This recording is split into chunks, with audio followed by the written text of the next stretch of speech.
When I share this idea that feedback is a gift, people will often raise their hand and say, or if they don't say it, I know they're thinking it. Okay, Michael John, this idea that feedback is a gift is very cute. It's all well and good in theory. Tra-la-la, all feedback is nice. But what about this? Yes, sure, feedback is a gift, but what about that? On the next slide, I've listed for us our 3 biggest yes buts that I've received from participants in the past. Yes, feedback is a gift, but what about this? I'd like to walk through these for you just briefly, and again, we will take time at the end today to address additional questions. If the feedback is inaccurate or subjective, can it still be considered a gift? Let's say that I'm responsible for writing a weekly report, and this report goes to my supervisor and several other supervisors throughout the company. After a few weeks, my boss comes up to me and says, Michael John, what have you been doing with your time? You haven't done a single one of the reports. Get to it. Now I have done my reports. I have a filing cabinet full of them, haven't missed a week. I have the file sitting there on my computer. The feedback I just got from my boss was 100% black and white, inaccurate. Here's how I would suggest it's still a gift. Albert Einstein said our theories determine what we see. Whether we like it or not, folks, perception is reality. What's going to have a bigger impact on my career? That I did the reports, or that my boss thinks I did not? All that matters is that my boss thinks I did not. So even though the feedback was completely black and white, inaccurate, I have a chance to correct what could be a very dangerous misperception. Maybe the reports were getting caught in the spam filter. Maybe the mail person was taking a day off that day. Whatever the reason, I have a chance to fix it. And in this particular example, there's actually an additional gift. If my boss isn't getting the reports, maybe no one else is getting the reports either.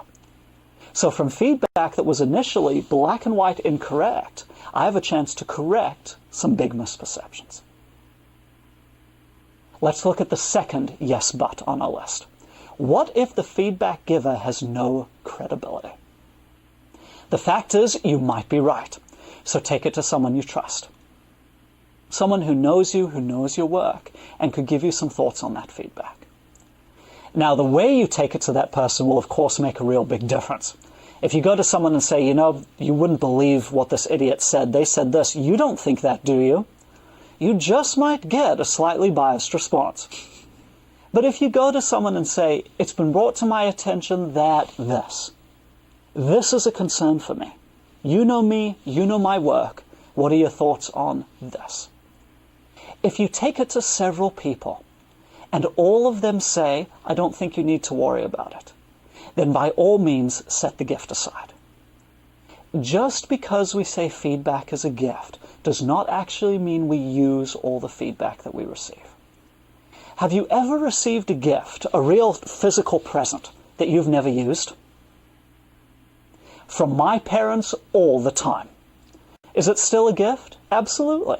Someone was trying to be kind, they had positive intentions, so of course I'll still treat it as a gift, even if in the end I choose not to use it. It's the same here. If the feedback giver has no credibility, still treat it as a gift. Take it to several people you trust, see what they have to say about it. Now, if you take it to a few people you trust and just one of them says, you know, I think you should look at that feedback a little more closely, you probably want to look at it a little more closely. There's the old phrase, even a broken clock is right twice a day. Even the most raging, incredible idiot gives good feedback every now and then.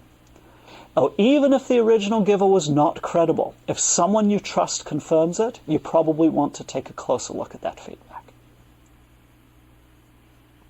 That, by the way, is the same answer for our third bullet. What if I think their advice will do me more harm than good? You might be right. So take it to someone you trust and see what they have to say. There's a great quote by a Yiddish author. He wrote, if someone tells you you look like a donkey, you probably don't need to worry about it. But if 2 people tell you, buy yourself a saddle. So if one person says something, we might set the feedback aside. If a second person confirms it, we probably want to use it.